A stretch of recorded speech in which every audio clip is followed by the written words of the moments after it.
Assalamualaikum warahmatullahi wabarakatuh.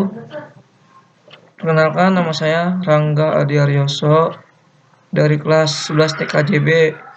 Ingin mempresentasikan tentang referensi OSI dan TCP atau IP. Model referensi jaringan terbuka OSI atau OSI referensi model for Open Networking adalah sebuah model arsitektural jaringan yang dikembangkan oleh Badan ISO di Eropa pada tahun 1977. OSI sendiri merupakan singkatan dari Open System Interconnection. Model ini disebut juga dengan model 7 lapis OSI. Selanjutnya, macam-macam OSI ada physical layer, data link layer, network layer, transport layer, session layer, presentation layer, dan application layer. Selanjutnya, layer pertama adalah physical layer. Sesuai dengan namanya, physical layer berarti merupakan lapisan yang berhubungan dengan fisik.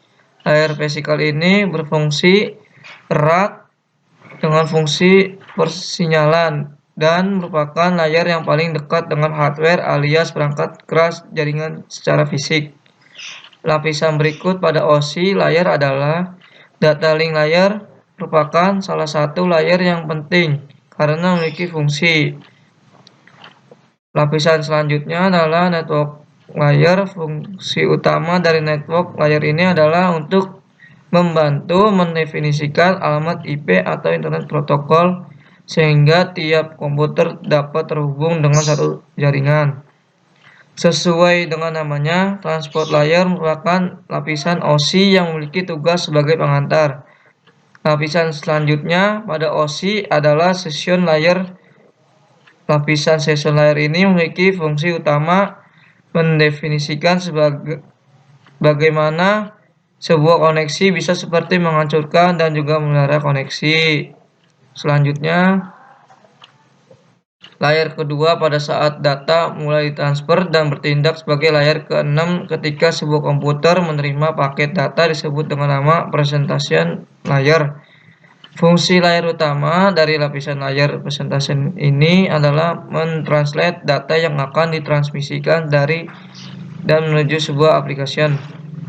Application layer merupakan lapisan yang pertama pada saat sebuah data mulai ditransfer dan merupakan lapisan terakhir yang dilewati begitu komputer clean menerima data tersebut. Selanjutnya, pengertian TCP atau IP. Pengertian TCP atau IP adalah suatu standar komunikasi yang dapat digunakan untuk bertukar data antar komputer oleh suatu komunitas yang tergabung melalui jaringan internet. TCP atau IP memiliki kepanjangan Transmission Control Protocol atau Internet Protocol. Pengertian TCP atau IP tak bisa lepas dari fakta bahwa ada dua jenis protokol yang digunakan pada jaringan ini, yaitu protokol TCP dan protokol IP. Selanjutnya, fungsi TCP atau IP ada 6. 1. Melakukan pengiriman file yang terenkripsi, melakukan remote login pada komputer lain walaupun pada jarak jauh sekalipun, mengirim dan menerima komputer, melakukan fitur network file system yang digunakan untuk sharing file seakan berkas tersebut merupakan milik pribadi pada komputernya, melakukan remote execution yaitu perintah massal untuk menjalankan produk yang sama pada semua komputer yang tergabung dalam jaringan, dan lakukan fitur name server. Selanjutnya, komunikasi data. Komunikasi data adalah proses pengiriman dan penerima data atau informasi dari dua atau lebih yang terhubung dalam sebuah jaringan baik lokal maupun yang luas seperti internet. Pada dasarnya, komunikasi data merupakan proses pengiriman informasi di antara dua titik menggunakan kode biner. melewati saluran transmisi dan peralatan switching. Selanjutnya, macam-macam komunikasi data. 1. Jenis komunikasi data melalui infrastruktur terestrial.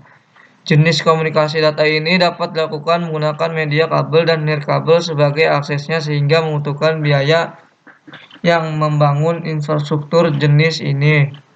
2. Jenis komunikasi data melalui satelit. Jenis komunikasi data ini dapat dilakukan dengan menggunakan satelit sebagai aksesnya.